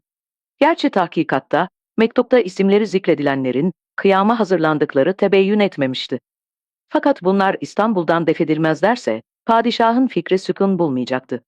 Devletin temel taşı, din ve devletin biricik mümessili olan bu Zat-ı Âli'nin sükununa, Mars'ın hatta birkaç yüz fert feda olsun. Selim Paşa da böyle düşünüyordu. Tevfik, Şam'a sürülüyordu. Şehirde serbest bırakılacaktı. Paşa memnun oldu. Fakat onu öteki sürüden ayıran atıfetin nereden geldiğini merak etti. İkinci Mabeyinci, padişah oğlunuza karşı aldığınız bir taraf vaziyetten mahsus oldu. Hem vicdanınıza müsterih kılmak hem de Hilmi Bey'in muzır edebiyata karşı nabeca hevesini kırmak için bir çare düşündü. Paşa kendi kendisine, acaba bu mukaddime neden icap etti? Hilmi'ye ne yapacaklar diyor fakat susuyordu. Mabeyinci devam etti. Padişah Hilmi Bey'i Şam vali muavini tayin buyurdular. Tabii fahri bir muavinlik. Hilmi Bey bir zaman için şehirde ikamete mecbur. Padişah sizi memnun etmek için yakında gençliklerine atfettikleri bir kusuru affedecek, başka bir memuriyete tayin buyuracaklar. Selim Paşa'nın vicdanı hakikaten biraz müsterih oldu. Öteki sürbinlerin kusuru Hilmi'ninki kadar bile meydana çıkmamıştı. Fakat buna rağmen boğazı kurumuş, elleri buz gibi olmuştu. Mabeyinci gene devam etti. Bunların hepsi yarın erkenden irkab edilmeli. İdarenin Şevketi Deryası'nı tahsis ettireceğiz. Lütfen siz icabına bakın. Hünkâr Cuma selamlığına çıktığı zaman vapur boğazın dışında olmalı. Selim Paşa hala susuyordu. Tabii hazırlık yapmak, ailelere haber vermek istersiniz. Kimse ailesini beraber götüremeyecek. Vapur hareket etmeden evvel aileler vapura gidebilir. Hünkâr her şeyin sükun içinde cereyanını temin etmenizi irade buyurdular. Paşa resmi bir temenna etti. Zat-ı Şahane'nin emirleri harfiyen icra edilecektir, dedikten sonra kapıya yürüdü. Bugün arkası adeta iki büklüm olmuş gibiydi. Fakat kafa hala o müteazzım kafaydı. Mabeyinci kapıya kadar geldi. Terfiini münasip gördüğünüz memurları inha ediniz, dedikten sonra elini paşanın çökük omzuna koydu. Gözlerinde ve sesinde gene Vehbi dedeyi andıran içinden gelen bir yumuşaklık vardı. Pek içine koyma paşa. Hepimiz geçici birer gölgelerden başka bir şey değiliz dedi. Paşa saraydan çıkarken mağrur dudakları acı acı bükülmüş, mabeyinci gelsin de Sabiha'ya oğlunun bir gölge olduğunu anlatsın bakayım diyordu. Yıldız'ın uzun bir yılan gibi kıvrılan beyaz tozlu yollarından arabasının siyah hatları uçar gibi inerken o karısını, bilhassa karısının çok çocukça bir hareketini gözüyle görüyor gibiydi. Her akşam kadın beyaz elini oğlunun yakasının içine sokar, arkası nemli olup olmadığını tetkik eder, çamaşır değişmesinde ısrar eder ve mutlak bir fincan sıcak ıhlamur içirirdi. Daireye gelir gelmez 1000 beygirli bir dinamo gibi faaliyete geçti. Evvela Şevketi Derya'nın denize çıkabilmesini temin etmek lazımdı. Kaç zamandır Haliç'te teknesi midye bağlamıştı. Vapurun kaptanı Galata meyhanelerinin birinde, tayfaları Kasımpaşa'nın muhtelif köşelerinde arandı, bulundu. Her şey hazır olunca paşa eve döndü. Aklı Hilmi'de. Daha doğrusu oğlunun sürgün gibi Şam'a gideceğini anlatmaya mecbur olduğu Sabiha Hanım'daydı. Evvela Hilmi'yi odasına çağırdı. Zat-ı Şahane seni Şam vali muavinliğine tayin buyurdu dedi. Beni af buyursunlar. Vali muavinliğinde arzum yok. Liyakatim de yok. Orası malum. Fakat liyakate lüzum yok. Hatta iş bile yok. Maliyedeki katipliğinden farklı değil. Bir devamdan ibaret. Yani paşa oğullarına mahsus bir sürgünlük. Hilmi'nin dudakları ne kadar müstehsi, ne kadar acıydı. Paşaoğlu olduğuna şükret. Ötekiler Yemen'e ve Fizan'a gidiyor. Tevfik nereye gidiyor? O da Şam'a. Hilmi göğsünün üstünden bir çeki taşı kalkmış gibi hafifledi. Orada kendi yüzünden mağdur olan bu zavallı adama çektirdiklerini unutturacak, belki Rabia'yı da aldıracaklar. Adeta aceleyle. Ne zaman hareket ediyoruz diye sordu. Seni ben yarın sabah Çatanay'la vapura yollarım. Emir verdim. Kameranı bu akşam temizleyecekler. Hangi vapurla gidiyoruz? Şevketi Derya ile. Hilmi sarardı. Kadıköy'üne geçerken bile beni deniz tutar. O kırık tekneyle Bahri Sefid'i nasıl geçersin? Annem o kırık tekneyle sonbaharda denize çıkacağımı duyarsa yüreğine iner. İstisna yapacak değiliz ya. Hem Şevketi Derya'yı neden beğenmiyorsun? 20 senedir Yemen'e asker ve sürgün taşıyor. Hilmi cevap vermedi. Odadan çıkmaya hazırlanıyordu. Seni gitmeden önce görmek isterim Hilmi. Ne lüzumu var efendim? Emirlerinizi şimdi verdiniz. Ben birkaç dosta veda için sokağa çıkacağım.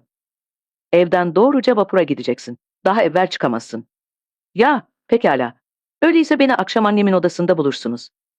Bu peltek, bu kansız oğlana, bu vakar birdenbire nereden gelmişti? Sen annene haber vermeden gitsen, ben sonra anlatsam olmaz mı? Duasını almadan gidemem. O halde paraya ihtiyacın olacak. Paşa döndü. Oğluna şişman, kırmızı bir atlas kese uzattı. Hilmi'nin gözleri, kendisine uzanan bu şişman keseyi görünce büyüdü, dudaklarından fırlamak isteyen lakırdıları kapatmak için titreyen elleri ağzına gitti. Bu kızıl kese. Bu, babasının bütün bir millete yaptığı zulmün ücreti. Belki yarım saniye, belki daha ziyade iki tarafta donmuş gibi birbirine baktı. Hilmi'nin gözleri hala büyümüş, beyazlarını da kırmızı bir renk kaplamıştı. Fakat konuşmaya başlayınca sesi sakindi. O kadar sakindi ki Selim Paşa ilk defa Hilmi'nin peltek olduğunun farkına varamadı. Keseyi cebinize koyunuz. Sizden artık para kabul etmek benim için mümkün değil. Babalık, oğulluk. Bu rabıta bugün artık tamamen kopmuştur. Hilmi, Selim Paşa'yı babalıktan reddetmişti. Hüküm veren bir hakim bakarıyla, katiyetle. Ve Selim Paşa, ilk defa oğluna karşı içinden hürmet ve takdir hissetmişti. Yüzü bembeyaz, dudakları titreyerek arkasını çevirip giden genç adam çıkarken, kapıyı bir ölü odası kapıyormuş gibi yavaşça çekti. Kızıl kese parmaklarını yakan ihtiyar, odanın ortasında donup kalmıştı. Bu hakaretin kalbinde gazap ve isyan değil, sızı ve acı uyandırmasına hayret eder gibiydi. Fakat zihni tamamen başka şeye gitti. Akdeniz'in sonbaharlarda sık olan fırtınalarını düşünüyordu.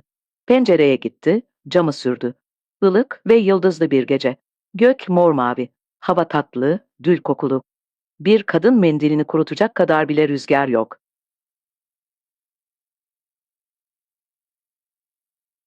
27. Karanlık dağıldı. Şehrin üstü inci beyazlığında bir dumana bürünmüş. Minareler, kuleler, uçlu uçsuz bütün şekiller, rüyada görülen şeyler gibi uzak, silik. Suların kurşuni yüzü uykuda. İstanbul, gümüş sisli bir sabah rüyası görüyor. Galata rıhtımı.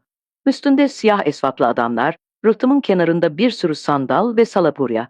Kürekçiler kürekleriyle oynuyor, sabırsızlanıyor. Siyah esvaplı adamlar uzaktan gelen araba seslerini dinliyorlar. Birbiri ardınca bir sıra kapalı araba geldi, durdu. Siyah esvaplı adamlar araba kapılarını açtılar. İçlerinden kara çarşaflı, eli bohçalı, çocuklu çocuksuz kadınlar, birkaç ihtiyar erkek ve Mevlevi dedesi çıkardılar. Arabalardan çıkanlar birbirine sokuldular. Elleri dolu olanlar omuz omuza, boş olanlar el ele, birbirine yapışıp kuvvet almak isteyen canlı bir ıstırap kümesi gibi sandallara, salapuryalara indiler. Rıhtımda ayak sesleri kesildi. Kayıklar kurşuni suların üstünde yayıldı, açıldı. Selimiye önünde demirleyen Şevketi Derya'ya doğru yol aldılar. Sandal Salapurya filosunun ortasında, en büyük Salapurya'da Rabia, çocuğuna meme veren bir genç kadınla yan yana oturuyordu. Ayaz vardı. Vehbi dedenin harmanisi, ikisini de birden sarmıştı. Rabia çocuğun harmaninin altında guluk guluk diye sütü yutuşunu duyuyordu. Karşısında sivri, beyaz sakallı, Tatar yüzlü zayıf bir ihtiyar, korkulu bir rüyadan uyanmış gibi gözlerini açtı. Torunum, torunumu sürüyorlar, cafirler, ocaklarına incir dikilesiler, diye bağırmaya başladı. Harmani'nin altından meme emen çocuk memeyi bıraktı. Viyak viyak viyak. Arkadaki sandalyede bir erkek çocuk, bir kurt yavrusu gibi oluyordu. Baba, baba, babamı isterim. Gene herkes sustu. Beyaz sakallı ihtiyarın çenesi oynuyor, içine çöken dudakları kımıldıyor, kürekçiler kürek çekiyor. Sonu gelmeyen bir gidiş. Nihayet Şevketi Derya'ya sandallar ve salapuryalar birer birer yanaştı. Siyah esvaplılar, siyah çarşaflıları dingildeyen iskeleden vapura ite ite çıkardılar. Erkek çocuklar birer maymun gibi tırmandı. Kız çocuklar sümüklerini ve içlerini çeke çeke Ağlaya ağlaya tırmandılar. Merdivenin başında yırtık paçalı, püskülsüz fesle, yalın ayak bir tayfa duruyordu. 10 senedir Şevket-i Derya'da Yemen'e, Trablus'a sürgün, asker götüren bir tayfa. Ağzını açtı ve sövdü. Uzun kafiyeli, mutantan bir küfür silsilesi. Çoluk çocuk, kadın ihtiyar, sürü sürü çaresizleri, kimsesizleri, seher vakti Şevket-i Derya'ya sürükleyenlere, kara çarşaflı matem kümesinin evladını, ayalini, babasını, kardeşini dünyanın dört bucağına saman çöpü gibi dağıtanlara, ev bark yıkmayı, ocak söndürmeyi iş edinip onunla para kazananlara. Küfür sağanağı geçmiş yıllara döndü. Zulüm bezirganlarının ecdadına, ecdadının ecdadına, ta Adem babaya ulaştı. Küfür sağanağı gelecek yıllara doğru esti. Zulüm bezirganlarının sülalesinden sülalesine, insanlara eziyet edecek olan ta en son zalime dayandı. Şüphesiz ki bu küfür kaidesi, padişaha ve onun etrafındaki büyüklere raciydi. Fakat siyah esvaplılar, bir mesele çıkartmamak için emir almışlardı. İşitmemezliğe geldiler. Güvertede kargaşalık ve gürültü ayyuka çıkıyordu. Rabia biraz şaşkın, Salapurya'da arkadaş olduğu çocuklu tazenin kocasıyla buluşmasını seyrediyordu. Fakir bir genç memurdu galiba. Üstü başı düşük, zayıf bir adam. Kayıkta çocuğu uyandıran Tatar yüzlü, beyaz sakallı adamın sakalı havada buruşuk elleri sayıklıyor gibi gene bağırıyor. Ocaklarına incir dikilesiler. Genç bir tıbbiye talebesi, ihtiyarın ellerini aşağıya çekiyor. Sağır kulağına, "Efendi baba, bayrama bizi affederler. Bayrama olmazsa cülosa," diye bağırıyordu. Meşhur küfrün sahibi tayfa, şimdi elinde kırık bir toprak testi, halka su dağıtıyor, çocukların çenesini okşuyor, ihtiyar kadınlarla şakalaşıyor. Fakat bu kıyametin ortasında acaba tehdit neredeydi? Nihayet Rabia'nın gözü onu da buldu. Kocasına güvertede yer yapmaya uğraşan, şişman bir kadının çocuğunu kucağında oyalamaya çalışıyordu. Rabia'yı görünce çocukla koştu. Baba kız, çocuğu aralarında ezerek, çığırışarak birbirlerini kucakladılar. Kadın koştu, çocuğunu kaptı. Tevfik'in sakalı çıkmış, yanakları çökmüş, gözlerinin etrafı mosmor olmuş. Baba kız konuşmaya vakit bulmadan, kaptan köprüsünden kaptanın sesi bir borazan gibi öttü. "Çabuk olun, 10 dakika sonra kayıklara." Rabia, Tevfik'in göğsüne mendilden toparlak bir çıkın yerleştirdi. Bu, dükkanın son bir aylık kazancıydı. Sonra o da babasına, şişman kadının kocasının yanında, güvertenin ortasında bir yer yapmaya başladı. Rakımın terleyerek sürüklediği sepetleri yerleştirdi. "Bolma var, zeytin, peynir, söğüş var. Şam'a gidince bize yaz." Vay, ben Şam'a mı gidiyorum? Kimse henüz nereye sürüldüğünü bilmiyordu. Herkesin zihninde klasik menfa yerleri, Yemen ve Fizan heyulaları dolaşıyordu. O gece Vehbi dede Rabia'ya gelmiş, babasının Şam'a gideceğini haber vermiş, kızın zihnini de elini de Tevfik'in çamaşırı ve yemeğiyle bütün gece meşgul etmişti. Ve tan yeri ağrır ağrmaz onu rakımla arabaya sokmuş, rıhtıma getirmişti. Vapura bir çatana yanaştı. Kaptan sesi bir daha hücum borusu gibi öttü. "Hadi kayıklara!" Siyah isfatlılar güverteye geldiler. Siyah çarşaf kümesini bir daha ittiler, kalktılar. Memedeki çocuk gene viyakladı. Küçük oğlan kurt yavrusu gibi uludu. İhtiyar bedduasını sayıkladı. Kız çocuklar sümüklerini çeke çeke ağlaştılar. Güvertedeki insan dalgası kabardı, çalkalandı.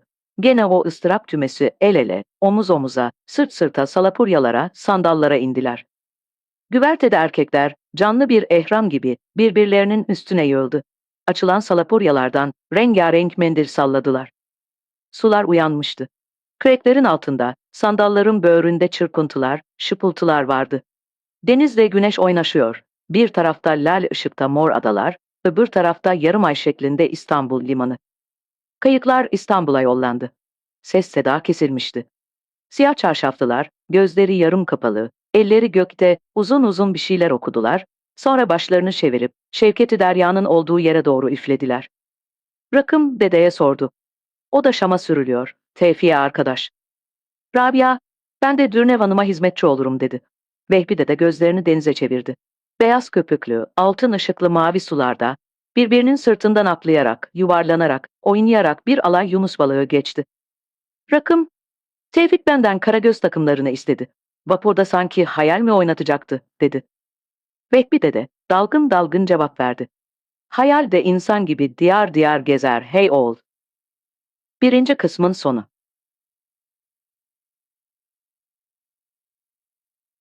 İkinci kısım. 1. Bir sürü koca karı, sabahtan akşama kadar kızın yakasını bırakmıyorlar. Güya avutacaklar, babasını unutturacaklar. Nerede? Tevfik'in avucuk dediği günlerden başlıyorlar. Biri kesince öteki aldırıyor. Ta adamın sürgüne gittiği güne kadar. Can olsun da dayansın. Rabia bir canlı cenazeye döndü. Tevfik'in vaktiyle rakım tezgaha yetişsin diye eliyle yaptığı yüksek iskemleye oturmuş, başını bir taraftan bir tarafa sallayarak anlatıyordu.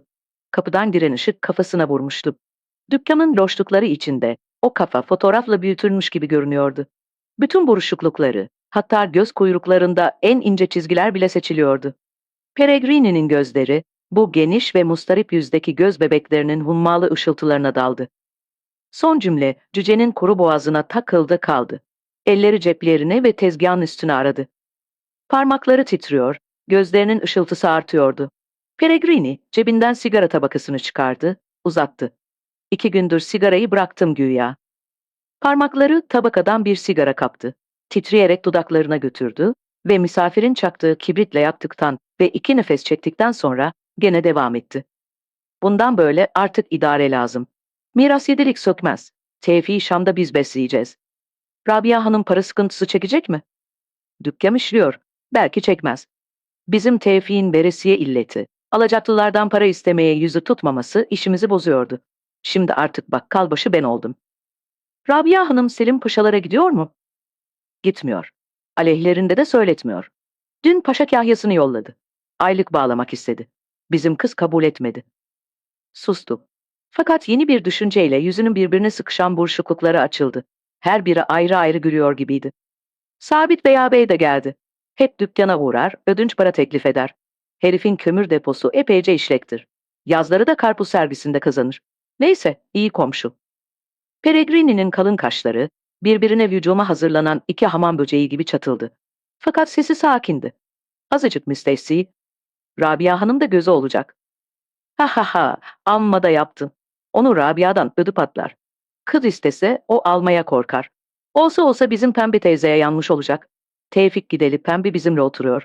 Fena da olmadı. Hem işe yarıyor, hem de Rabia'ya bir can yoldaşı. Tuhaftır daha. Rıkım'ın misafiri hala başka şey düşünüyordu.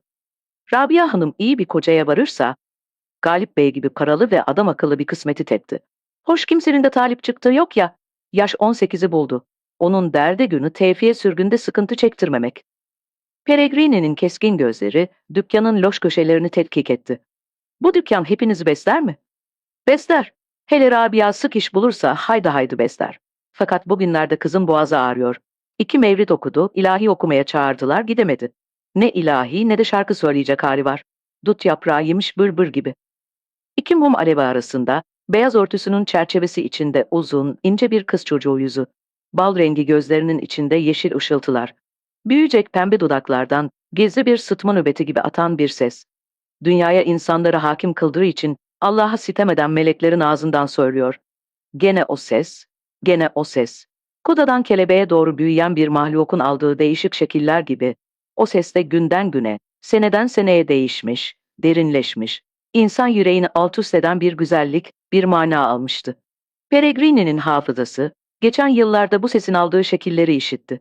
Rabia, onun için sadece bir sesti belki. Arada sırada hilkatin, insanların kulağı, gönlü hoş olsun diye hediye ettiğidir ses. O nasıl kısılır?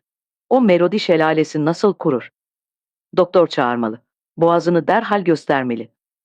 Peregrini'nin bu nevi coşkunluklarına pek alışık olan Rakın artık dinlemiyordu. Rakım için Rabia, bir sesten çok başka bir şeydi. Kız onu dünyaya zincirleyen biricik insani kıymetti. Hatta Tevfik'ten ziyade kızı o bir köpeğin sahibini sevdiği gibi seviyordu. Onun hafızasında resmi geçit yapan Rabialar hiç de birer aksi sada değildiler. Onlar o kadar canlı birer realiteydiler ki. Elinde sepet, dükkana ilk geldiği günden beri kaç yıl geçmişti. O ne harikulade gündü ve ne harikulade günler geçti. Ta Tevfik'i zaptiyede görmeye gittikleri o feci güne kadar Rabia'ya taalluk eden hadiseler dimağında birbirini kovalıyordu. Paşanın dizlerinden kızı koparmak için çekerken onun zayıf omuzları nasıl hıçkırıklarla sarsılıyordu. Şimdi hala parmaklarının ucunda o sarsıntıyı hissediyordu. Bütün dünyanın gökleri bir araya gelse, Rabia'yı onun çarpık çarpık cüce vücudundaki gönül kadar sevemez. Kendi kendine konuşur gibi diyordu ki, ah bir kere ağlasa. Yaşları hep içine akıyor. Yüzünün birbirine o kadar yakın duran buruşukları açıldı. Fakat bu defa gülmek için değil. Bir şeye şaşmış gibi açık ve ayrık yuvarlak gözlerinden yaşlar dökülmeye başladı. Kocaman kafası Peregrini'ye ağlayan bir cüce, eski bir resim gibi geldi. Sesi çıkmıyor, kımıldamıyor. Yaşlar dökülüyor fakat yüzü içindeki ıstırapla gaş olmuş gibi. Peregrini müteessir oldu. Mutlak bir şey yapmak, Rakım'ı da Rabia'yı da teselli etmek istiyordu. Vehbi dedeyi bir göreyim de söyleyeyim. Sık gelsin. Rabia Hanım'a sözü geçer. Kederini unutturabilir. Vehbi dede, Rakım'ın yüzü gözyaşlarının arkasından sırıtıyor gibiydi. Vehbi dede evliya gibi ama insana huzuru, mevlid dinlemiş gibi hüzün veriyor. Rabia'ya bugünlerde böyle ağır şeyler lazım değil. Kız avunmalı, unutmalı, dülmeli. Gözleri Peregrini'yi aradı. Akşamları arada sen bize gelemez misin? Rabia seni görünce hep neşelenirdi. Peregrini'ye bu sözler, önünde beklediği bir yüce hisarın kapılarını açıyor hissini verdi. İçinde zafer vardı. Demek o, Vehbi dededen ziyade bu harikulade çocuğun zihnini oyalayabilecekti. Bir daha gelirken, Rakım'a mutlaka koca bir kutu kalıp sigarası getirecekti. Dünya kuruldu kuruladı, bu kadar hikmet söyleyen bir cüceye sanat kitaplarında bile tesadüf edilemezdi. Yarın akşam gelirim, bu civarda dersim var. Fakat ertesi akşam dersinden sonra sinekli bakkala uğramadı. Yemeğini yedikten sonra gece Vehbi dedeye oturmaya gitti. Şahin Ağa sokağında, Galata Mevlevihanesi civarında, küçük bir sokakta, büyük bir bahçe içinde ahşap bir ev. Sokağın iki tarafı bahçe içinde küçük küçük evlerin bahçe duvarlarıyla kaplı. Kaldırımlar bozuk fakat tepede bir ay var. Onun için Peregrini zahmet çekmeden yolunu buluyor, kafası kendi düşünceleriyle meşgul olabiliyordu. Düşüncesinin bir tarafı, ona kendini zavallı bir kıza yardım etmek isteyen yaşlı bir dost gibi gösteriyor. Öbür tarafı, 18 yaşında bir kızın derdiyle bu kadar dertlenmeyi şüpheli görüyor. Vehbi Efendi'yi kırmızı bir bakır mangalın önünde buldu. Beyaz pöstekisinin üstüne bağdaş kurmuş oturuyordu. Yanındaki rahlenin üstünde yeşil kaplı, sarı yapraklı mesnevisi açılmış. İki büyük mum yanıyor. Fakat o okumuyordu. Harmanisi omuzlarına atılmış, ağzında bir sigara, gözleri ateşe dalmıştı. Peregrini onu süzülmüş buldu. Gözleri her zamanki dost tebessümüyle piyanisti karşıladı, karşısında yer gösterdi. Bir zaman konuşmadılar. 6 seneyi geçen dostlukları, onları bir araya gelince mutlak lakırdı söylemek mecburiyetini hissettirmeyecek kadar birbirine alıştırmıştı. Peregrini bir zaman dedenin uzun takkesiyle harmanisinin beyaz duvardaki gölgesini seyretti. Dede arada gözlerini misafirine kaldırdı. Bir şey söyleyecekmiş gibi dudakları kımıldadı fakat bir şey söylemedi. Peregrini'nin gelişine memnun olmuştu. Metafizik münakaşalar açacak, dervişin fikrini meşgul edecek ve Berti onunla münakaşa ederken dervişin fikri o aralık saptır çıkmazdan kurtulacak bir yol bulacaktı. Çünkü Vehbi dede Tevfik'i teşhi ettiği günden beri bir buhran geçiriyordu. 15 senelik bir riyazet ve fikir mücadelesinden sonra kurabildiği hayat felsefesi zaman zaman böyle sarsılırdı. Kainat Halik ressamın mütemadiyen çizip bozduğu, kendisiyle beraber her an baştan yarattığı hayaller ve gölgeler geçidi. Buna inandıktan sonra herhangi hayat fırtınasını sükunetle seyretmesi lazım gelirdi. Halbuki bazen bu gölgelerin öyle ezeli ıstırapları var ki, bu insan yığınının öyle hakiki faciaları vardır ki, vapurdaki manzara, onun deruni muvazenesini sarsmıştı. Yeni baştan düşünmek, eski sükununu, sual sormayan imanını bulmak lazımdı. Piyanist doğrudan doğruya gündelik ve insani bir mesele konuşmaya gelmişti. Dün Rakım'ı gördüm diye başladı. Ve cücenin Rabia için söylediklerini biraz daha mübalağayla anlattı. Gözleri mangalın ateşinde, kulakları dedenin cevabını bekledi. Fakat dede bir şey söylemedi. Bunları anlatıyorum çünkü hatırımda kaldığına göre insanlar, bilhassa kadınlar, kederli oldukları zaman ruhanilerin tesellisine muhtaçtırlar. Mesela annem, kiliselerin kuytu köşelerinden ayrılmazdı. Galiba her haftada günah çıkartırdı. Ses müstehsi olmak istedi, olamadı.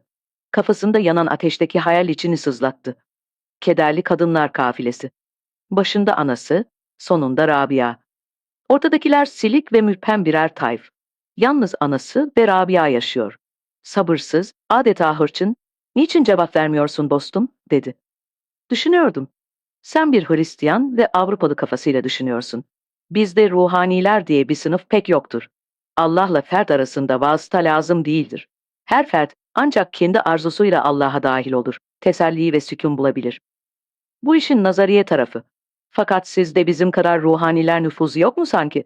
Tekkelere bir bak. Bana geliyor ki dinlerin, bilhassa Katolik dininin en çok çocuk ve saçma görünen tarafı, insanların en çok bağlandıkları taraf. Mesela günah çıkartmak. Kendi hesabıma günah varsa, onu papazın da, papanın da çıkaramayacağından eminim.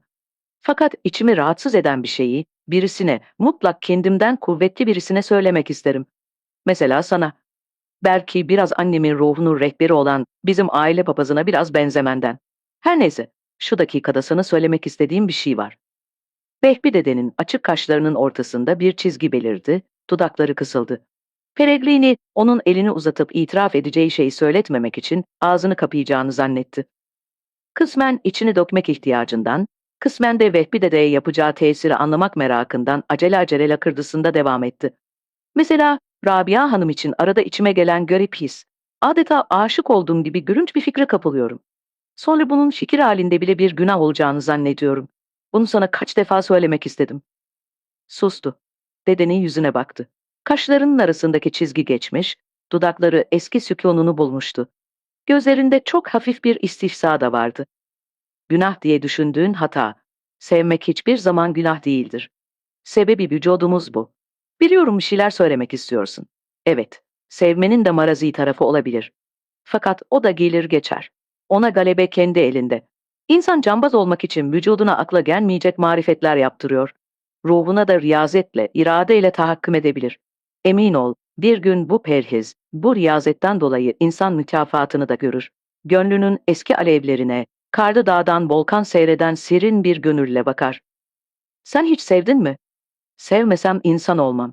Her zaman severim. Hem de ne kadar çok. Bu iptidai bir şey. Kimse kimsenin olamaz. Eşya bile bizim değil. Yani senin dediğin mülkiyet insan içinde, eşya içinde olmamalı. Sevdiğimiz her şey esasen bizimdir. Kalbimizin içindedir.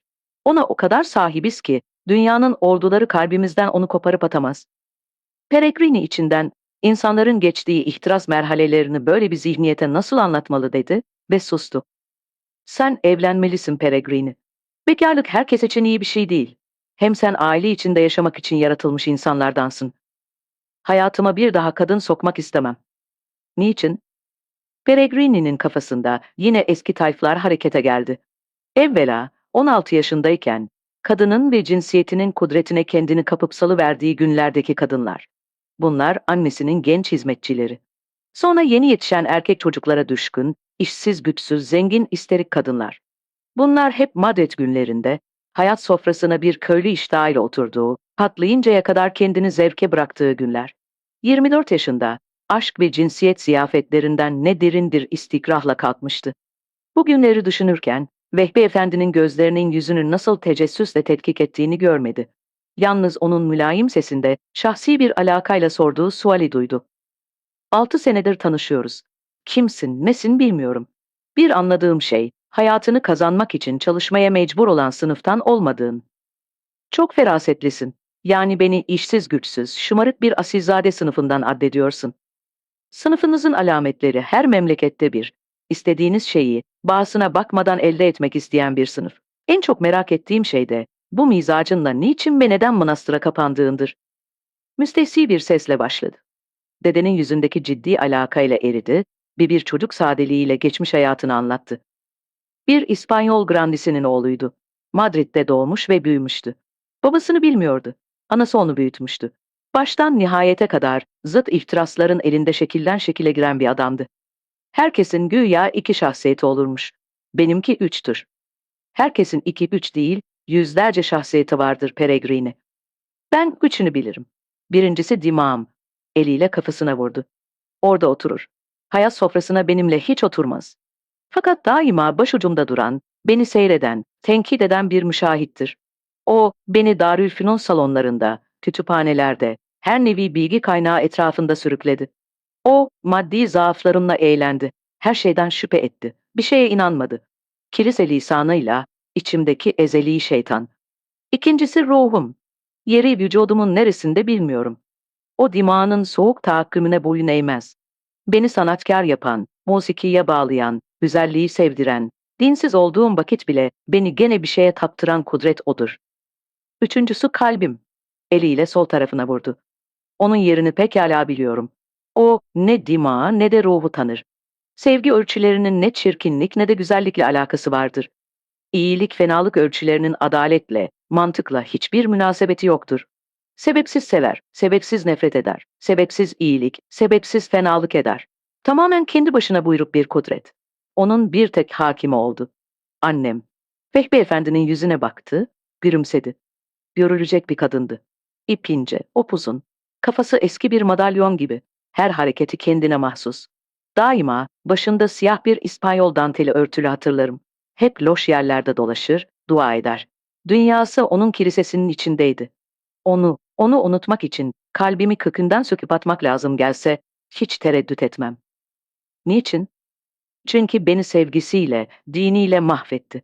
Dinin haricinde hiçbir ihtirasa boyun eğmez, eğenleri anlayamazdı. Mesela musiki tahsili için Milano'ya gitmek istedim. Birçok itirazdan sonra kabul etti. Kendi de Madrid'deki konağımızı bıraktı, benimle beraber geldi. Milano'da yerleşti. Orada Madrid'den daha koyu bir kilise muhiti yaptı. Papa İtalyandır diye İtalyan tabiyetine geçti. Sen dostum, hiçbir zaman dindar bir Katolik kadının zihniyetini anlayamazsın. Sizin kadınlar daha çok muvazeneli, daha çok dünya ile alakadardırlar. Katolik kilisesi benim anamın bütün varlığını emdi, içine aldı. Işıklı siyah gözlerine, çenesindeki iradeye, başının latif çizgilerindeki manaya bakınca insan onda çok kuvvetli bir şahsiyet sezerdi. Fakat onun için şahsiyet ve irade birer şeytan tuzağıydı. Kıymet verdiği şeyler hiç normal şeyler değildi. Dünyadaki mevki, kudret, ün ve şöhret bunlar birer hiç. Biricik olduğu için istediği itibar ve kudret hep bu dünyanın haricinde. Gözümü açtığım günden itibaren böyle bir iradenin, muhabbetin kurduğu ağ içinde yaşadım. Belki doğduğum gün beni manastıra kapamayı düşünmüştü. Fakat ben dünyayı bırakıp rahip olduğum zaman sırf annemin tesiriyle olduğumda diyemem. 24 yaşında, dünyada tadılacak haz kalmadığına emindim. Vücudunu her şeyden mahrum etmek, perhiskar bir hayat yaşamak, yalnız ruhu için yaşamak. İşte bunun için dünya kapısını kapadım, manastıra çekildim. Kaşları gene birbirine hücuma hazırlanan iki kıllı böcek gibi çatılmıştı. Manastır günlerini tekrar yaşıyordu. Katı ve soğuk taşlar üstünde saatlerce dizüstü ettiği dualar, çan sesleri, günlük kokuları, ork sesleri, kara taşları titreten derin ve uzun sesler. Sonra murakabeler, ateşli mizacının en küçük hamlesini kırmak için bitip tükenmeyen riyazat. Dimağının taaddümünden, vücudunun suistimalinden sonra ruhunun sefaati ha. Doğru. Fakat ruhani sefaatten de usandım. Manastırın kapısını kapadım, dünyaya döndüm. Annem tabii bir kadın olsaydı, ben de normal bir hayata dönerdim. İçimde yetişen bu üç zıt kudretin arasında bir imtizaç, bir ahenk hasıl olurdu. Olamadı. Beni affetmedi. Şimdi o bir manastırda kapalı. Neyse, bu memlekete geleli 15 sene oluyor. Emin ol, ilk defa ömrümde kendimi hür hissediyorum. Ne bir vazifem, ne de bir bağım var. İstediğimi düşünüyor, dilediğim gibi yaşıyorum. Hayatımı da kazanıyorum, yani çalışıyorum. Bambaşka bir insan oldum. Yeni bir isim aldım. Şimdi memleketin tabiyetine de geçtim. İstersem kalbimle, istersem dimağımla, istersem ruhumla yaşarım. Beni bunlardan bir tekine bağlayacak bir kuvvet de yok. Yaşasın bizim yeni hürriyet. Sesi biraz acıydı. Yeni hürriyeti de belki ona etrafından ayıran yeni bir terör örgüden başka bir şey değildi. Ecdadının İspanyol olduğunu söylüyorsun. Belki Müslümanları İspanya'dan kovdukları zaman Hristiyan olmuş eski bir Müslüman ailesindensin. Belki de bir gün aslına dönecek, Müslüman olacaksın. Haklı olabilirsin. Ben de Hristiyan kilisesine karşı ırsi bir kin olabilir. Fakat bundan sonra hiçbirinin çerçevesine girecek değilim. Ay batmış, sokaklar karanlıktı. Elleriyle duvarlara tutunarak yürürken, içinde hemen düşmek üzere olduğu bir uçurumdan kurtulmuş olanların sevinci vardı. Kaç zamandır zihninin hummalı bir rüya karışıklığıyla işgal eden meseleyi bu akşam sarahatle görmüştü. Kalbinde hakim olmaya namzet yeni bir kadın vardı. Anası nasıl hakim olduysa belki ondan daha ziyade. Anası onu manastırın dar duvarları arasına kapamıştı.